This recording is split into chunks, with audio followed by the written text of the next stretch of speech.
Hey guys, what's up? It's Allison, and this is very, very, very late, but welcome to my June and July wrap up.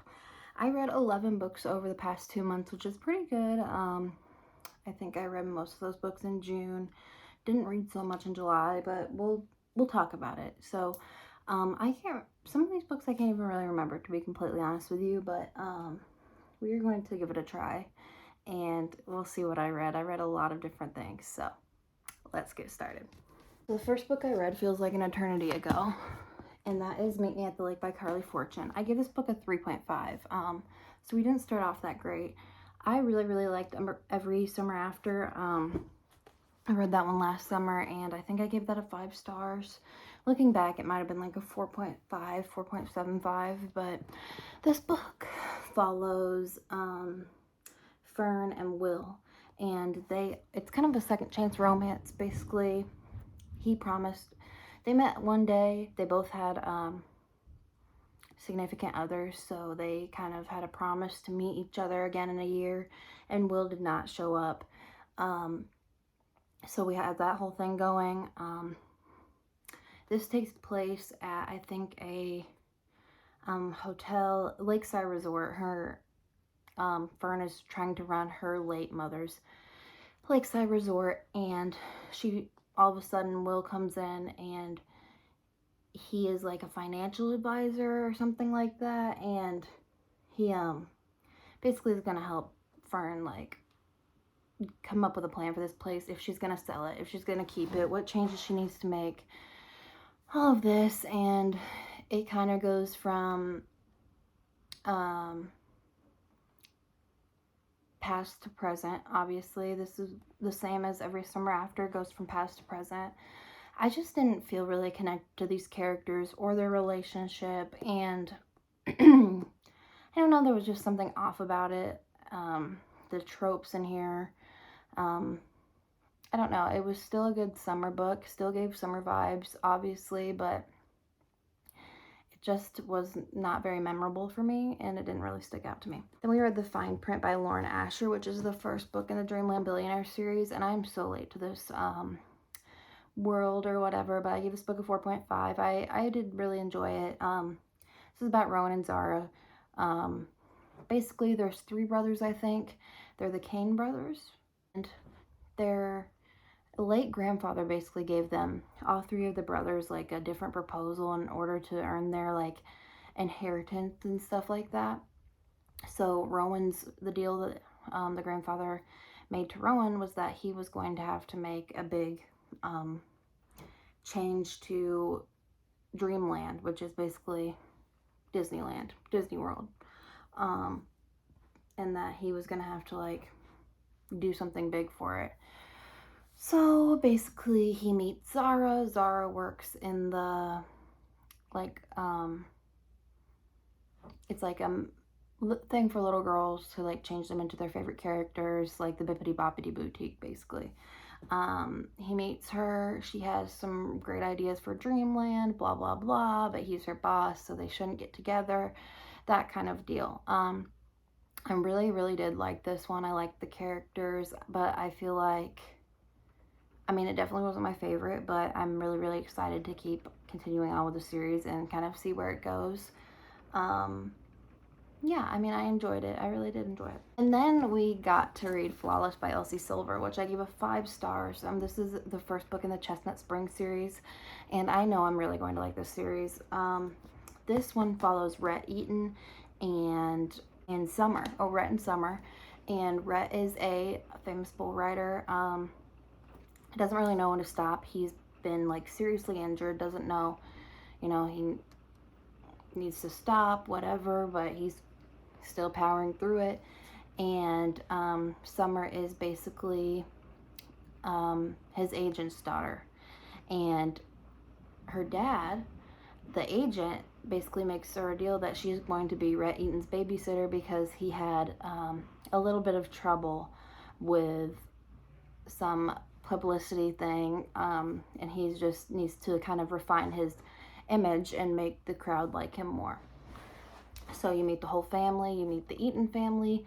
All of these books are based on the Eatons, the Eaton brothers and their friends, and I really, really enjoyed this one. The country vibe, it gave a major Yellowstone vibe. I really, really liked it, and the cover is so cute. Yeah, I really, really liked this one. Then I'm going to put these together. I didn't read them back to back, but I read them pretty close. And these are both 5-star reads for me. We have Kiss the Sky and Hot House Flower by Kristen Becker Ritchie. This one follows Rose Calloway and Connor Cobalt. This one follows Daisy and Reich. Daisy, Calloway, and Reich Meadows. I'm not going to say too much about these just because these are the 4th and 5th book in the Addicted series, but let me just say these books have really upped my enjoyment and my overall love for the series. These 2 books have really, really changed the game for me, and I'm so excited to read Thrive, which I now have. I will say I'm a Rose Calloway, Connor Cobalt girl all the way, but I ate these books up. So then I read 5 Survive by Holly Jackson. I gave this one a 3.5. I read the Good Girls Guide to Murder series and really did enjoy it, but this one just kind of fell flat for me. It was just kind of boring. It all took place in a little trailer, motorhome type of deal. But basically, it's these 5 friends. And to be honest with you, I can't really even, I kind of remember the end. I kind of don't. I don't really know. But the main character is Red. And she is basically going on a trip with her 4 friends. Some trip, I don't really know. They're supposed to meet another group of people there, and their motorhome trailer type of deal gets, tires get shot. And they're basically in the trailer. There's a killer outside, but one of them is connected to the killer. So one of them has a secret that the killer is looking for. Hold on. Okay, I just realized that the rain's coming down kind of hard, so it's kind of came down a little bit, but if you still hear it, I'm so sorry. But anyway, so I just didn't really enjoy this book as much. It took place all in the same night, which is fine. It was just not my cup of tea. That's all I have to say about it. And then I was in the thriller mystery mood, so I picked up His and Hers by Alice Feeney. I give this one a 4.25. I've given the other 2 books by her 5 stars, so this definitely wasn't my favorite. I just felt like the plot twist was kind of a little bit. But this follows, what are the 2 people's names? Anna Andrews, who is a newsreader, and then Jack Harper, who is a detective. And they're just girls that are showing up kind of missing, and they have connections to Anna. So it's just a murder mystery, basically. That's all I'm going to say about it because I don't want to spoil too much, but yeah. So yeah, just pick this one up. I don't really have anything else to say about it. And then we're moving on to July's reads, which I only read 4 books in July, but there were some pretty good books. So let's get to it. The first book I read was Magnolia Park's Long Way Home. And if you haven't picked the series up, you really, really need to. You might like it, you might not like it. It's definitely a toxic world, but this one follows Magnolia and BJ again, and kind of their events after book 1 has taken place. I really, really like this book even better than the first Magnolia Parks, and the end of this book is absolutely nuts. I'm not going to say much about this one either, but BJ and Magnolia, they're just their love and how you can tell that they deeply love each other, but they just are having so many problems. You also get a little bit of Julian Hates in this book, which I really like him. I like all of the characters she writes, even though BJ kind of annoys me a little bit, but he is kind of redeemed a little bit in this book.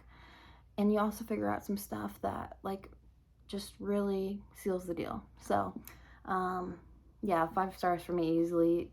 I can't wait to pick up the next Daisy Hates and see where it goes. Then I read Binding 13 by Chloe Walsh, and I gave this one a 4.75 or a 4.25. Okay, I give this one a 4.25. This book is very hyped, and while I did enjoy it, I felt like the writing was a little bit immature for me.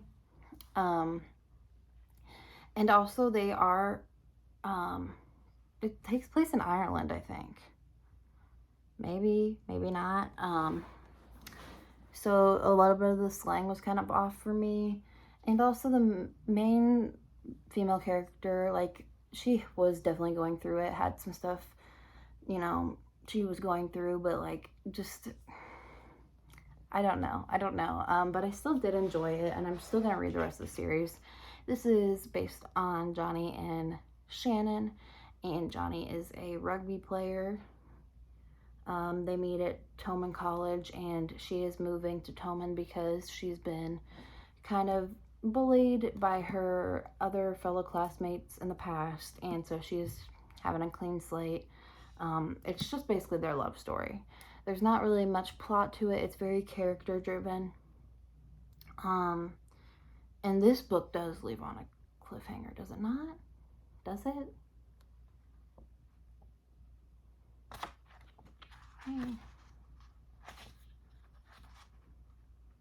Yeah, it does leave on a cliffhanger. So I can't wait to read the next ones. They're a bit chunky, but yeah, a good series, and a lot of people really like this series, so I say give it a shot. Then we have The Last Word by Taylor Adams. Decided to pick up another mystery thriller, and this was for the book club that I am in, and I give this one 5 stars. I really enjoyed this. The plot twist was really good for me. This one focuses on, I can never remember the names, Emma, and she leaves a 1-star review on a author called H.G. Cain's little website, I think, and he basically comes after her. She's living in kind of like a lake house, trying to get away from her past and things that have happened, and she also lives with her golden retriever. And I think the dog really sold the book for me, really made me care about the main character, really made me care about, obviously, the dog and what was going to happen. And yeah, so I just really liked where this one went. I really liked the setting. I just loved the premise of it. And I really recommend this. It's one of my favorite thrillers right now so far that I've read. So you need to read this. And of course, the last book is House of Sky and Breath by Sarah J. Maas. This is a 5-star book, obviously. And if you haven't, and you have read this book, you need to go watch my reading vlog right now that I posted a little earlier on. But this book's a 5-star for me. I'm not going to really explain it to you, but it follows all of the characters from Crescent City. This is the second book in the Crescent City series, and if you want a book that's going to leave on a cliffhanger, this book just shocked me so much. It really was a nuts ending, and I just love these characters. It was another mystery that we were trying to solve. I really didn't see the ending coming. And I'm so excited for the next book that comes out in January. And obviously, I'm a Sarah J. Maas mega fan. So that's the last book I read, so we left off on a pretty good note. But I just want to thank you guys so much for watching and kind of looking and reviewing these books with me. And definitely more content to come soon. And if you guys have any reading recommendations, please leave them down below, or anything else that you have to input. Catch me on my Bookstagram, where I post a lot of content and some sneak peeks into the books I'm reading, and I will see you guys in the next video. Bye!